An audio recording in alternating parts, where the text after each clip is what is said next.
চট্টগ্রামের Dampara police line মাঠে 2004 সালের 2 এপ্রিল দুপুরের পর যখন পুলিশ ও সেনা সদস্যরা অস্ত্রগুলো বের করছিলেন, তখন তারাই হতবাক হচ্ছিলেন। এর আগে কখনোই এ ধরনের অত্যাধুনিক আনকরা অস্ত্র দেখেনি তাদের অনেকেই।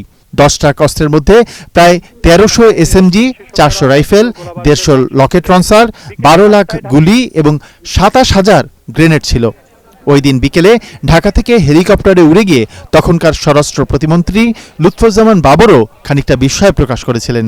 একই সাথে সাধুবাদ দিয়েছিলেন আইন শৃঙ্খলা রক্ষাকারী বাহিনীকে। এটা যারা এনেছে বা যেই চক্র এনেছে তারা ডেফিনেটলি এই দেশের এই জনগণের শত্রু।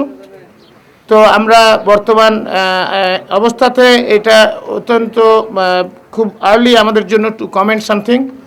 আমরা এটাকে ইনভেস্টিগেট করছি। ইতিমধ্যে কিছু লোককে গ্রেপ্তার করা হয়েছে। আমরা দেখছি 5জনকে গ্রেপ্তার করা হয়েছে এবং আরও গ্রেপ্তারের জন্য ইতিমধ্যে বেশ কয়েকটা টিম আমাদের কাজে নেমে গেছে। তারা খুঁজছে আরও কিছু লোককে যাতে তাদেরকে ধরা যায়।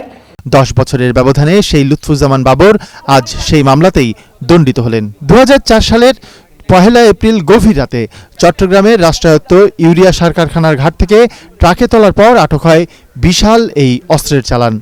মামলার বিবরণে উল্লেখ করা হয়েছে, ভারতের বিচ্ছিন্নতাবাদী উলফার জন্য এই অস্ত্র পাঠানো হচ্ছিল বাংলাদেশকে ব্যবহার করে।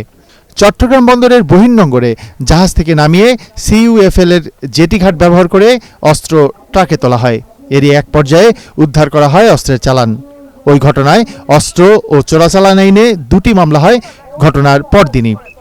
একই বছর জুন মাসে মামলা দুটির চার্জশিট দেওয়া হলেও 2007 সালে অধিকতর তদন্তের আদেশ হয়। পরে 2011 সালের সেই চার্জশিটে জোট সরকারের শিল্পমন্ত্রী মতিউর রহমান নিজামী, স্বরাষ্ট্র প্রতিমন্ত্রী লুৎফুজ্জামান বাবর ছাড়াও সে সময়ের ডিজিএফআই ও এনএসআই এর শীর্ষ পর্যায় থেকে শুরু করে মাঠ পর্যায়ের কয়েকজন কর্মকর্তাকে আসামি করা হয়। এর আগে ওই মামলায় আসামি ছিলেন মূলত অস্ত্র লোড আনলোডের সাথে জড়িত শ্রমিকরা।